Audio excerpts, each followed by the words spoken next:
Hello everyone. Great to see you in this video. Today we will understand the difference between a sample and population.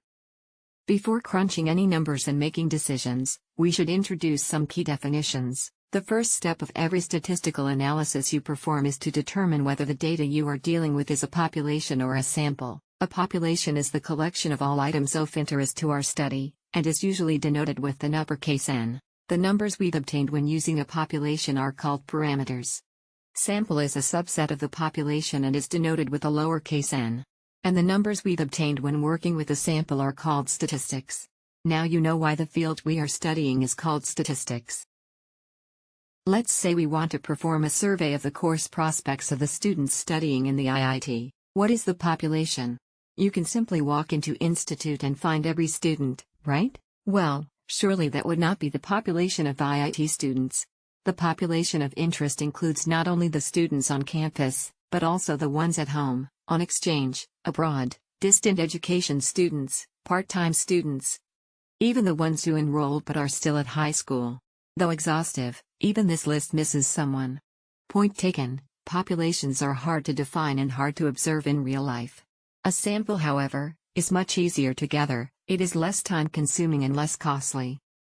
Time and resources are the main reasons we prefer drawing samples compared to analyzing an entire population. So let's draw a sample then. As we first wanted to do, we can just go to the IIT campus. Next, let's enter the library because we know it will be full of people. We can then interview 50 of them. This is a sample drawn from the population of IIT students. Populations are hard to observe and contact. That's why statistical tests are designed to work with incomplete data. You will almost always be working with sampled data and make data-driven decisions and inferences based on it. Alright, since statistical tests are usually based on sampled data, samples are key to accurate statistical insights. They have two defining characteristics, randomness and representativeness. A sample must be both random and representative for an insight to be precise. A random sample is collected when each member of the sample is chosen from the population strictly by chance.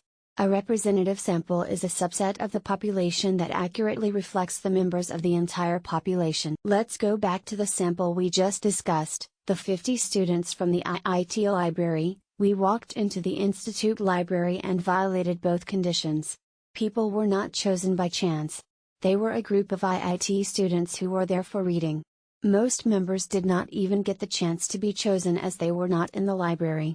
Thus, we conclude the sample was not random. But was it representative? Well, it represented a group of people, but definitely not all students in the university.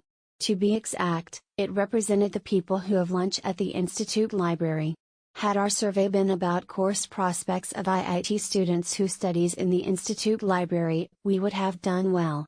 You must be wondering how to draw a sample that is both random and representative. Well, the safest way would be to get access to the student database and contact individuals in a random manner.